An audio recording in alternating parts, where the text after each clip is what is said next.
nuestra invitada del día de hoy, vendedora de más de 25 millones de discos en todo el mundo, que ahora está sacando un álbum buenísimo, Fijación Oral Volumen 1, que está en el lugar número 1 de ventas con este sencillo sensacional, La Tortura. Vamos a platicar con Shakira, un fuerte aplauso para ella. ¿Cómo estás, Shakira? Hola, ¿cómo estás? Muy bien, encantado de tenerte aquí. Ay, gracias, igualmente. Bienvenida. El eres mío. Por favor. Gracias. Todo México estaba esperando a Shakira ya desde hace varios días y es un honor tenerte aquí. Estábamos escuchando este disco que está sensacional, Fijación Oral Volumen 1. ¿Por qué Fijación Oral? ¿Por qué el título?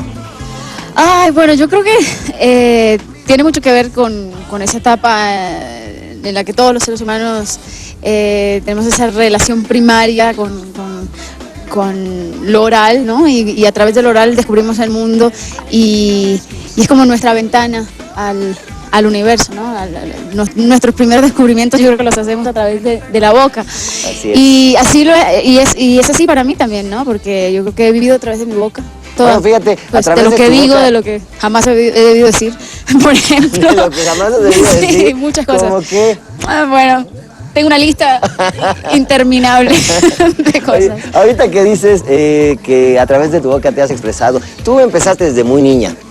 Fíjate que aquí en México tenemos un programa muy interesante para niños de 7 a 14 años que se llama Código Fama. Sí. Y bueno, platicando con muchos de ellos, tú ves que realmente les cambia la vida a través de la música.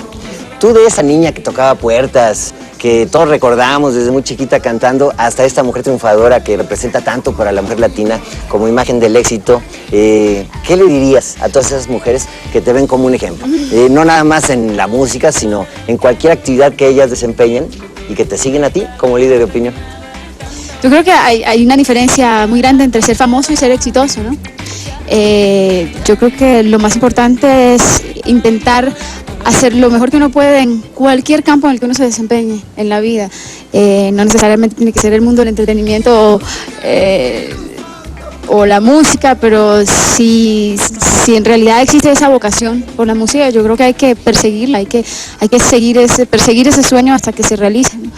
Al menos pues lo digo desde mi experiencia. Fui un poco obstinada, un poco terca toda mi vida, pero logré lo que siempre soñé. Y yo creo que eso un poco se debe a la perseverancia y un poco también al destino, si es que existe algo llamado como la predestinación, ¿no? No sé, pero desde muy niña ya me imaginaba yo que pues iba a terminar dando vueltas por el mundo llevando mi música a todas partes. Era como una especie de premonición o de fatalidad, no sé, llámalo como quiera, o de mandato que quizá me tocó en la vida. Pero bueno. Yo le llamaría mejor mandato, porque fatalidad para nada, al contrario. Estamos felices de 25 millones de copias vendidas en todo el mundo y ahora con este disco, bueno, seguramente ese número va a aumentar muchísimo. Estaba yo también viendo los agradecimientos, por supuesto hay un agradecimiento para Alejandro Sanz, que le dices que es Magno, Alejandro Magno. Que llevan una gran amistad. Te regaló un perrito para tu cumpleaños, ¿verdad? En febrero. Sí, ¿Cómo se llama tu perro? Se llama como él, Chan, a él le dicen Chan. Entonces, nada, lo bauticé Como Chan. en su nombre, sí. Oye, y bueno, en este ir y venir de este tema de la tortura en que estuvieron colaborando, también tu novio tuvo mucho que ver, ¿no? Tiene ahí un gran apoyo para ti, no nada más en lo laboral, sino en lo personal, ¿no? Sí, es un compañero ideal, en realidad nos apoyamos mutuamente, nos impulsamos. Y es alguien en quien confío muchísimo, lo cual es bastante difícil, ¿no? De encontrar, sobre todo pues para una persona como yo, que se encuentra casi que todos los días de su vida en una vorágine interminable, y contar con alguien alguien a quien le puedas creer, alguien que te pueda mirar a los ojos y pues ha sido muy importante para mí. Además me ayuda en muchos de los aspectos de mi carrera que no son artísticos, porque de lo artístico me encargo yo, pero de lo no artístico, que es lo más aburrido para mí, se encarga él. Entonces es una gran ayuda en ese sentido. Sí. Oye, a mí me encanta, Shakira, porque muchas veces cuando se alcanza el éxito, que tú lo tienes a nivel internacional maravillosamente bien logrado y además, bueno, que día a día lo refrendas, muchas veces se olvida uno de los inicios, ¿no? Sí. Y bueno, a mí me maravilla pues el que tú siempre eres una persona tan agradecida. Estaba yo leyendo esto que aparece en tu disco que dice: a mi hermana Patricia Telles, de quien aprendí la amistad, te quiero para siempre, tu enana. Patricia Telles, que todos sabemos que, bueno, pues fue una persona importantísima a quien, pues, se le debe mucho tu carrera, ¿no? La impulsó muchísimo, una gran amiga, tu manager, sí, y que hace poco, pues, falleció, se nos adelantó. Y además, pues, como lo digo ahí, era más que una amiga, era una hermana. Platícanos de esa relación. ¿Cómo un artista necesita a alguien en quien descansar, verdad? Sí, creo que la labor más significativa que realizó ella conmigo fue la de enseñarme lo que es ser una buena amiga, ¿no? Y ella lo era para mí. Entonces, pues sí, fue muy triste su partida, pero bueno, un día la alcanzo también, yo no. Todos vamos para allá. Todos vamos para Así allá, es. simplemente se nos adelantó. Pero también en tus agradecimientos hablas de tus padres, William y Nidia, que bueno, por amistades mutuas en Miami, sé que tienes una relación sensacional con ellos. Sí. Y además me llama mucho la atención que, por ejemplo, te vemos en la televisión, tienes esta imagen de devoradora de hombres con esos bailes sensacionales. Devoradora de hombres. Claro, cuando te vemos en los videos como el de la tortura, qué barbaridad. Pero también tienes esa parte tierna de niña, ¿no? Que desarrollas con tus papás, con tu novia en intimidad, cuando le hablas un poco como niña chiquita, que bueno, es una maravilla tener ese refugio, ¿no? Sí. No, soy mucho más tímida de lo que parece, eso te lo puedo asegurar. Pregúntale a Alejandro Sanz, sino en la escena de los tomates. Que bastante tuvo que romper el hielo para que pudiéramos lograr esa escena. En realidad, la relación que tengo con mis padres es muy, muy cercana. Se dedicaban a viajar conmigo casi que todo el tiempo. Hoy en día ya están un poco más cansados que yo de esa vida nómada, entonces me es más difícil convencerlos que me acompañen a todos lados, pero bueno, me dejaron a mi hermano, que es como mi ángel guardián, Tonino, que anda por ahí. ¿Está aquí tu hermano? Sí, está por ahí. Está escondido, porque como estamos hablando de él, eso sí que es tímido. Está detrás de alguna cortina. Sí, ahorita le pedimos a Tonino que pase con ¡ay, lo vas a matar! Sí, ahorita lo pasamos. ¿Quieren que pase Tonino o no? ¡Qué mal! Queremos conocer aquí al cuñado de todo el mundo. A ver, un aplauso para Tonino. Tonino, ¿cómo estás? Mucho gusto, Ernesto. Pásale, vente. A ver, ¿me regalan un micrófono, por favor? Muchas gracias, mi querido Lagrimita. A ver, Tonino. Ya no me lo va a perdonar jamás, Ya me dicen que eres muy tímido. Yo te hice pasar, no le vayas a decir nada después, por favor, después a Shakira. Oye, platícanos un poquito de Shakira, como es, como hermana, ya no como la artista que todos vemos, porque se ve que es una mujer muy tierna, a todo dar, ¿no? Sí, completamente. Pues, desde cuando la ve uno en la mañana con su pijamita, su carita, todos quisiéramos vivir ese momento, ¿verdad? Siempre me pide el desayuno. Después, a medida que va pasando pues el día, pues se va transformando, ya cuando vamos a los estudios, esto, lo otro, pues sí, muy interesante. Y me ¿no? imagino que también que verla trabajar ha de ser maravilloso, porque escribes, compones, produces. Además, bueno, pues tienes una participación constante y activa en todos tus viajes, en todo tu equipo de trabajo, y además tienes siempre tiempo para la prensa y para tus fans. Eso es maravilloso, eres una gran artista. Sí, completamente. ¿Qué tienes que decir a eso? Bueno, en realidad es que disfruto muchísimo lo que hago. Yo creo que uno tiene que sentir una gran pasión y una gran vocación para poder dedicarle la vida entera a un proyecto, ¿no? Como yo le he dedicado mi vida a la música, creo que es lo único en lo que realmente he sido constante, pues porque he iniciado clases de escultura, de pintura, de ballet, de lo demás, y nunca las he podido continuar, he sido bastante inconsistente en todo lo demás. Pero en esto de la música, nada, hay algo que hay un ancla que me sostiene, me mantiene ahí agarrada a esa orilla, ¿no? A esa orilla en la que me gusta estar, escribir y componer y producir. Es algo que disfruto mucho. Te salía tu creatividad. ¿Daba mucha lata de niña? No. Un poco. La verdad, Nada más le decía, Tony, burriquito. Entonces me le montaba aquí encima y me llevaba cargada de hombros hasta la tienda donde me fiaban. A ver, platícanos alguna anécdota que te acuerdes de Shakira. Ya no fían en Colombia, eso era hace 10, 15 años. No, aquí en México tampoco, No, no nos acordamos de esas épocas. Ahora todas las tiendas tienen computador, entonces ya sí, no te no se puede nada. firmar el vale. Oye, qué bonitas épocas esas, ¿verdad? Aquí en México, bueno, pues estamos un poco sufriendo la inseguridad como se vivió alguna vez en Colombia, ¿no? La policía de Colombia, pues ahora es una de las mejores de toda Latinoamérica y es un esfuerzo que estamos realizando también aquí en nuestro país, precisamente pues para que podamos vivir de una manera segura.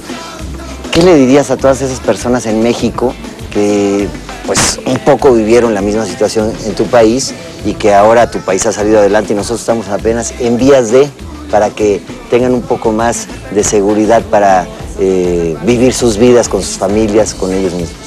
Bueno, en mi país todavía hay mucha tela que cortar y mucho camino por recorrer para llegar a ese lugar tan soñado por todos los colombianos, que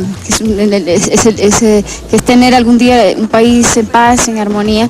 Yo creo que es muy importante que nuestros líderes se enfoquen mucho desde lo social, ¿no? Y que dirijan sus energías hacia eso, a atender las necesidades más básicas de la gente, la salud, la educación, la alimentación. Yo creo que si nos concentramos en eso podemos tener una sociedad mucho más armónica, ¿no? Pero a veces también yo creo que la pobreza, la miseria ha llevado a tantos a su propio límite a la propia tolerancia de lo que un ser humano puede resistir, ¿no? Entonces yo creo que Latinoamérica en general tiene que salir de ese negro abismo en el que hemos estado por tantos años. Y bueno, ojalá todos pongamos un granito de arena y que contribuyamos a eso, ¿no? A tener una sociedad en la que todos vivamos en paz, ¿no? Claro, una sociedad más justa. Si hubieras vivido en otra época, ¿quién te hubiera gustado ser? ¿Así algún personaje que tú admires, que digas? Miro muchos personajes de la historia, pero en realidad, aunque mucha gente dice que el mundo en el que vivimos es un mundo terrible, me he dado cuenta por la historia, por lo poco que he podido leer o entender de nuestro pasado histórico, es que el mundo quizá hoy en día es un mejor lugar que hace 600 años, cuando la vida humana no valía ni un centavo, ¿no? Al menos hoy valemos $1 y medio. Al menos hay organizaciones que protegen los derechos humanos, hay fundaciones, hay organizaciones no gubernamentales. Hay gente que se preocupa al menos por proteger a los indefensos. Todavía tenemos que exigir más. Yo creo que los jóvenes tenemos que exigirle a nuestros gobiernos, a nuestros líderes, a que realmente concentren sus energías hacia lo social. Todavía se puede hacer un mejor papel, pero en realidad yo creo que las cosas eran mucho peor hace 600 años. No había ni penicilina, imagínate. Te sacaban una muela así a los cerdos y te lo tenías que aguantar. ¿Pero quién te hubiera gustado ser? María Antonieta. Uy, no. Para nada, ¿verdad? No. ¿Qué personaje admiras? Me gusta mucho la reina Elizabeth de Inglaterra, pero además vivió una vida muy triste hacia la segunda parte de su vida, ¿no? Porque le llamó la reina virgen, se revirginó y prácticamente empezó a desconfiar de todos, pero hizo un muy buen reinado y fue una mujer pues ejemplar en cuanto a su determinación y su fuerza, su inteligencia también. Ejemplar como tú. Fíjense que ahorita que, bueno, están en la cima, en el éxito total, pues que todo el mundo está con ustedes. Seguramente ustedes recuerdan también momentos difíciles, ¿no? Yo recuerdo en este momento como la época de Pies Descalzos, si no me equivoco, que bueno, la disquera no creía mucho en ti, incluso había una carta de retiro ahí pendiente, ¿verdad? Y México fue No era realmente así como tan blanco y negro, ¿no? Era pues por supuesto una situación, me encontraba casi ya al final de mi contrato y yo creo que mi disquera siempre tuvo un cierto grado de confianza, pero la confianza hay que ganársela, ¿no? También con resultados.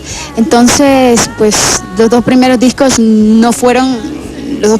lanzados fueron más o menos producidos alrededor de mis 13, 14 años. Y y luego el segundo disco a los 16. Fueron discos que en realidad no obtuvieron un gran reconocimiento. Entonces, hacia el tercer álbum, que fue Pies Descalzos, era prácticamente, yo sabía que podía ser mi ultimátum, ¿no? Que podía ser mi oportunidad de permanecer o no dentro de la compañía, que en esa época era CBS. Y bueno, tuve la suerte y la bendición de haber podido recorrer Latinoamérica y muchos países con mis pies descalzos y con ese álbum bajo el brazo que me trajo grandísima satisfacción. Y la bendición para ellos y para todos nosotros como público. Oigan, esos movimientos de cadera, qué barbaridad, Shakira. Ay, Ya vamos a entrar en ese tema, fíjate. Oye, es cierto que de verdad en las giras es terriblemente doloroso después de los conciertos. Sí, porque he realizado movimientos de cadera absolutamente abusivos con mi columna vertebral y bueno, tengo unos músculos bastante fuertes ahí, por suerte, pero yo creo que sí, algunas veces me he lastimado uno que otro ligamento. A veces sufro de A ver, señora, párese. Bueno, yo me lo busqué, aquí le va a enseñar Shakira a mover un poco la cadera, no, por favor. ¿A quién? No, a todas las señoras que nos están viendo. Ya no muevo la cadera, ahora muevo el pecho. ¿De veras? Sí, a ver, porque ¿cómo antes le haces? de filmar el video de la tortura, dije, ¿cuál es la parte del cuerpo que no he movido hasta ahora? Porque juraba que ya había movido todo el esqueleto. Dije, no, esta zona de aquí seguro que todavía no la he usado demasiado. ¿Y esa la mueves? Entonces ahora muevo así. Santo No Dios. no mires tanto. Bueno, pues es que cómo le hago para no mirar. ¡Qué barbaridad! Mira que mi hermano está aquí. No, con todo respeto, cuñado. No, perdón. Oye, sensacional, de verdad, esos bailes. Van a ver el video de la tortura. Santo Dios, qué bueno, ha despertado polémica. Vamos a escuchar el primer musical que se llama No, que es un video que va a grabarse próximamente, ¿verdad? Muy pronto, sí. También sensual, así de corte. No lo sé, esta canción es a lo mejor bastante moviendo la parte de romántica. arriba. Me tocará inventarme alguna otra parte del cuerpo que mover esta vez. Muy Vamos a bien. ver. Y después vamos a escuchar el primer sencillo de La Tortura que hizo en composición con el señor Alejandro Sanz. Y bueno, pues es Shakira en Hoy. Un fuerte aplauso para ella. Vámonos a la parte musical.